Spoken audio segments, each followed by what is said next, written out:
semuanya pada keadaan sehat. Haleluya. Sebelum kita memulai pembelajaran hari ini, alangkah baiknya kita berdoa terlebih dahulu untuk rekan Faiz. Dipersilakan buat memimpin doa. Ya, bismillah. Alhamdulillah. Sebelum kita memulai kelas, alangkah lebih baiknya kita berdoa menurut kepercayaan agama Muslim. Ya, berdoa. Dimulai. Bismillah. Amin ya. Wassalamualaikum warahmatullahi wabarakatuh. Waalaikumsalam warahmatullahi wabarakatuh. Terima kasih buat Faiz yang sudah memimpin doa. Baik, untuk pembelajaran hari ini saya ingin menyampaikan dampak bidang pendidikan pada masa penjajahan bangsa Eropa di Indonesia. Sebelum masuk ke tema ini, saya mau nanya ke kalian semua, sekarang pendidikan di Indonesia itu seperti apa sih? Kalau saya boleh tahu dari pandangan sudut pandang kalian ya. Goblok, Pak. Amplop gede bisa lulus, Pak. Satu-satu. Pendidikan di Indonesia itu yang sekarang itu bagaimana? Bagus, Pak. Luar biasa. Bagus, luar biasa. Ada yang lain? Bagus, Tidak Pak. ada korupsi, tidak ada ini penyedotan yang masuk. Yang lain? Kita punya banyak SDM, Pak. Indonesia dilarang mempelajari komunis, Pak. Komunis. Yang lain? Sangat mendukung disabilitas. Sangat mendukung, Pak. Disabilitas. SDM-nya juga banyak, Pak. Nah, kalau dari mata pandangan saya sendiri, pendidikan di Indonesia ini sudah cukup baik, namun masih ada beberapa kendala yang harus diselesaikan oleh pihak sekolah ataupun pihak universitas dan terutama untuk pihak-pihak pemerintah agar sekolah-sekolah di Indonesia lebih bisa wah lagi, bisa jadi ternama lah. Next.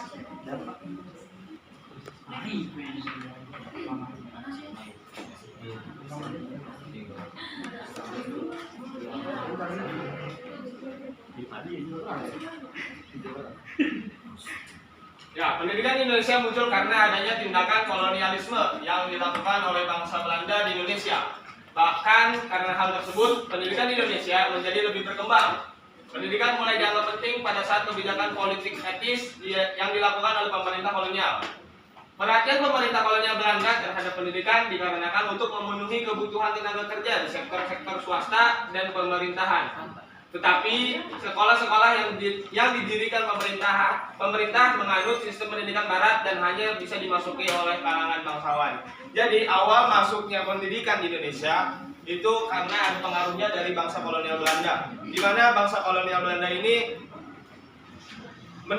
kalau bahasa sekarang itu mendoktrin masyarakat pribumi agar bisa bersekolah. Namun kurangnya dari bangsa Barat ini karena bangsa Barat hanya terfokus untuk kepada masyarakat bangsawan yang memiliki nilai kekayaan yang lebih lah daripada yang lainnya. Itu berarti untuk kalangan menengah ke atas, bukan untuk kalangan menengah ke bawah.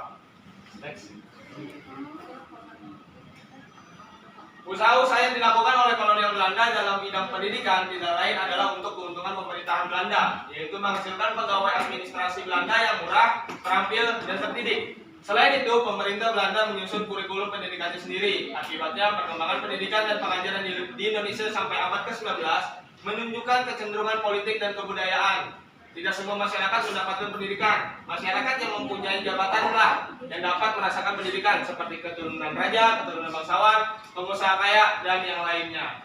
Nah, jadi sebenarnya bangsa kolonial membawa pendidikan ke Indonesia itu hanya untuk kepentingan mereka sendiri, untuk perusahaan mereka sendiri agar bayaran yang mereka bayar kepada pegawai-pegawai mereka itu cukup ringan daripada mereka harus membawa dari negara mereka sendiri yang notabene mereka harus membayar gaji lebih mahal. Berikut adalah beberapa contoh sekolah yang didirikan pada masa kolonial Belanda. Yang pertama ada sekolah angka 1 atau ongkos 1, Eerste Klasse. Yang kedua sekolah Du. Yang ketiga Hollands Inlandse School. Yang keempat May youth Gebreed Leisure Underwich. Yang kelima Eljimin Middleburg School.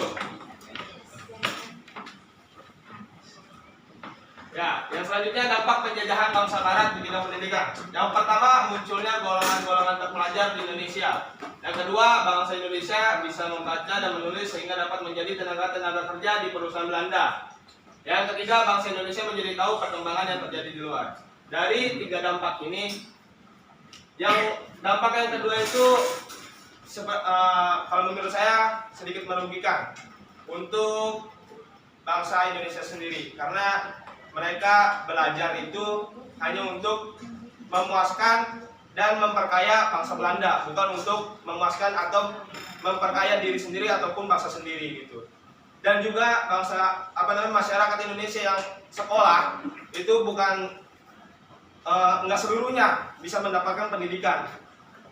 Yang tadi slide sebelumnya itu yang mendapatkan pendidikan itu cuma hanya para bangsawan, keturunan raja, para pengusaha kaya dan lain sebagainya.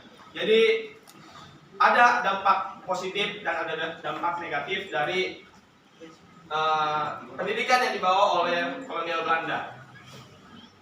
Namun karena semakin pesatnya teknologi, semakin pesatnya pendidikan, Indonesia akhirnya bisa terbebas dari yang namanya kurikulum Belanda. Jadi mereka membuat kurikulum sendiri yang sekarang mungkin udah kurikulum merdeka, yang dimana semua itu berhak untuk melakukan aspirasinya, menyampaikan aspirasinya.